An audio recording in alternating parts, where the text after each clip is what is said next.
And the winner is Nestor Almendros, The Days of Heaven. Todos éramos bastante ingenuos en la época en que se hizo PM. Películas que empezaron a decir desde temprano, esta revolución no va bien. En la Torre de la Libertad nos dieron un abrigo y $30.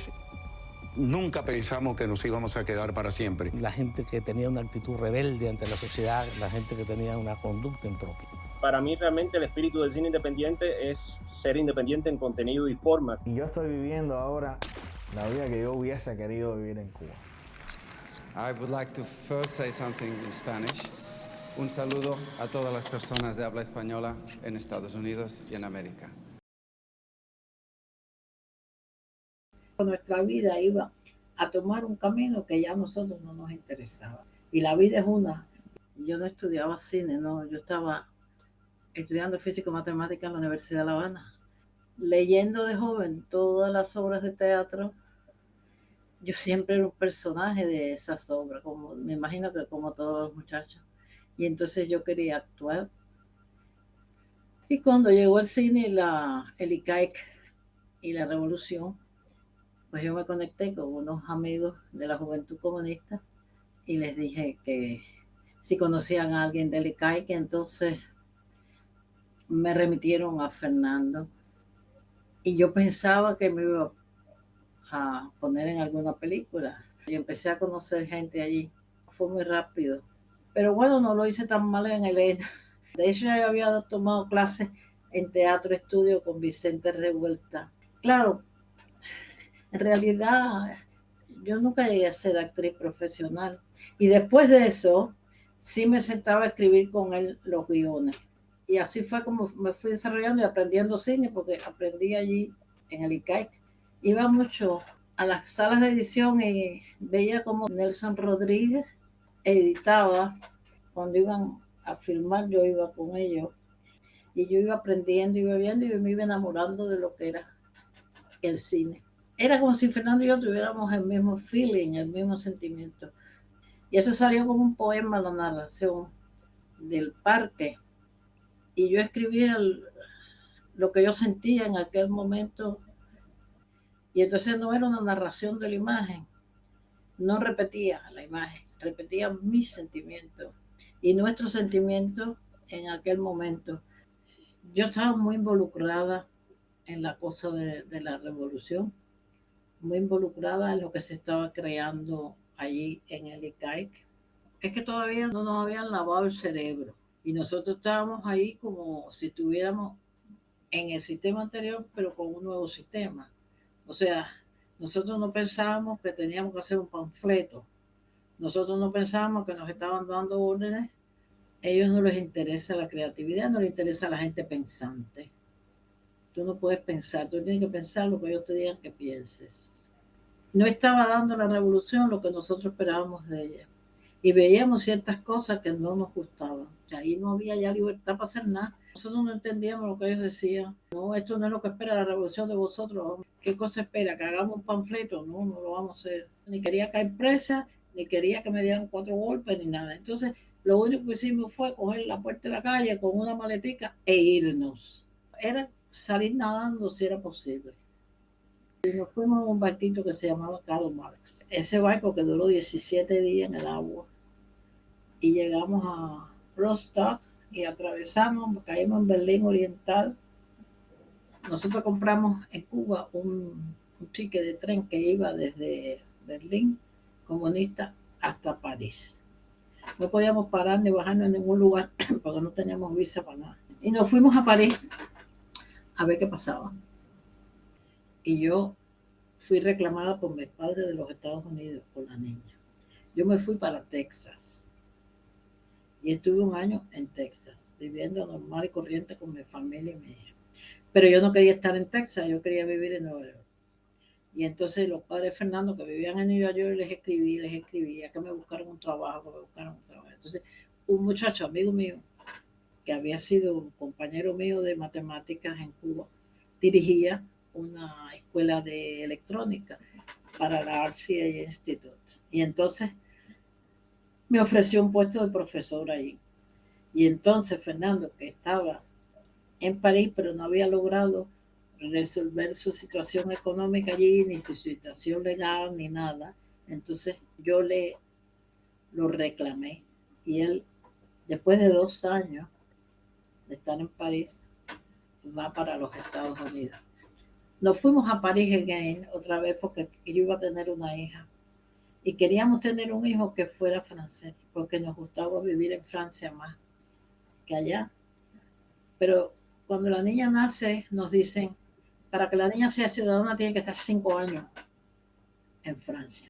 Cogimos otra vez la maletica y entonces nos fuimos para New York y compramos una Bolex de 16 milímetros así de cuerda que nos costó $60 y empezamos a filmar. Siempre filmando con la Bolex. Siempre íbamos a todas partes con la Bolex como pesaba. Y otra cámara de fotos. Yo hacía cosas en la casa, homemade movie. Yo hice una que se llamaba Love Will Never Come, ¿no? Que son 3 pedazos. Uno de ellos es en la casa con las niñas, la vida cotidiana. El otro era un edificio que estaba al fondo de mi casa y yo lo iba filmando como la luz le daba. Y el otro fue los festivales que habían en la zona italiana de New York. Nosotros no íbamos al cine comercial nunca. Primero porque no teníamos dinero, pero segundo porque no queríamos que nos fastidiaran con películas comerciales. Y lo único que veíamos eran películas experimentales. To my father, estaba mi padre enfermo, vivía en Texas y se iba a morir en 1 año más o menos, ¿no? Y entonces yo decidí que la familia entera se iba a reunir allí y yo fui para allá con la cámara de las 2 niñas y Fernando y entonces el tiempo que estuve ahí, no sé si fue 1 mes, estuve filmando la vida familiar con mi camarita y con una grabadora porque como no había sonido directo, no hice entrevista a nadie, nada más que grabé la cosa sonido ambiente. Le puse que 20 años no es nada, la canción esa de María Teresa Vera. Y entonces yo quise darle un toquecito cubano a la película. Nosotros tenemos un amigo en París que siempre estaba buscando las cosas, mirando todos los detalles, y él encontró en un periódico una noticia que decía, en francés, se ha encontrado una mujer flotando. El francés le puso el nombre a la muchacha de Blanca Putica. Era para burlarse porque nadie se llama Blanca Putica. Y entonces yo lo leí y yo dije, ay, la pobre, pensé yo. Y entonces yo dije, voy a hacer una película en honor de esta pobre mujer. Y entonces, eso fue lo que hice en mi casa. Era una cama cuadrada grande así. Ahí puse todas las matas, todo así, una encima de la otra. Y yo, desnuda ahí, tirada de lo más feliz, como si hubiera salido yo de la tierra. Yo estaba naciendo como mujer. Hasta que ella de pronto decide levantarse y crecer como persona, como mujer. Y de pronto corta y está el hombre acostado en la cama desnudo y era Fernando. Yo lo firmaba a él, me firmaba a mí. A veces las niñas nos firmaban a los dos. Nosotros llegamos a Miami y en eso vemos que llegan los marielitos. Y yo los veo en unas carpas. Y me fascinó eso y digo, ¿pero qué es esto? Y venía un amigo nuestro que se llama Raúl Molina, que ya murió del SIDA, que había venido por el Mariel. Y también se quedó así impactado con aquella carpa y aquella cosa. Entonces yo le dije a Fernando, voy a hacer una película allá adentro. Entonces cogí la cámara y entré. Se podía entrar, se podía entrar y salir. No lo prohibía. Entonces yo fui buscando, yo no sé por qué yo fui buscando, y busqué una carpa en la que casi todos eran homosexuales. Eran los que mejor me recibieron realmente. Los que conmigo formaron más una cosa familiar y con Fernando. Y yo iba todos los días a esa carpa. Y cuando Fernando salía del Miami Herald, que él trabajaba ahí como reportero, yo lo recogía en el carro y nos íbamos, nos parqueábamos ahí y entrábamos. Y entrábamos y a veces ellos hacían salchicha, compraban cerveza con Fernando, los llevaban a los mercados que compraran, a veces robaban la cerveza, bueno, una cosa así un poco alucinante. Y entonces nos hicimos muy amigos, nos cuidaban el equipo. El equipo era la camarita, unos farolitos con los de siempre. Yo nunca he mejorado. Y la Nagra. La Nagra sí nos la prestó un señor que había hecho cine en Cuba. Íbamos de noche, de día.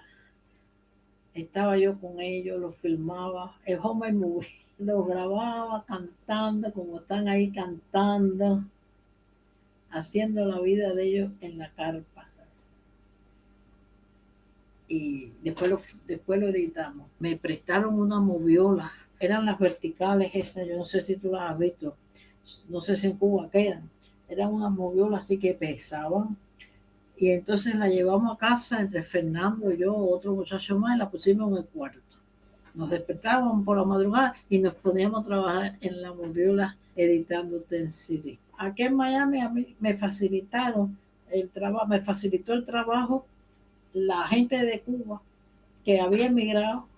Ellos habían hecho cine en Cuba, eran corte negativo, montaje de sonido, tenían estudios allí y prácticamente no me cobraban. Yo no tenía con qué pagarlo, pero ellos no me cobraban. Es increíble cómo ayudaban.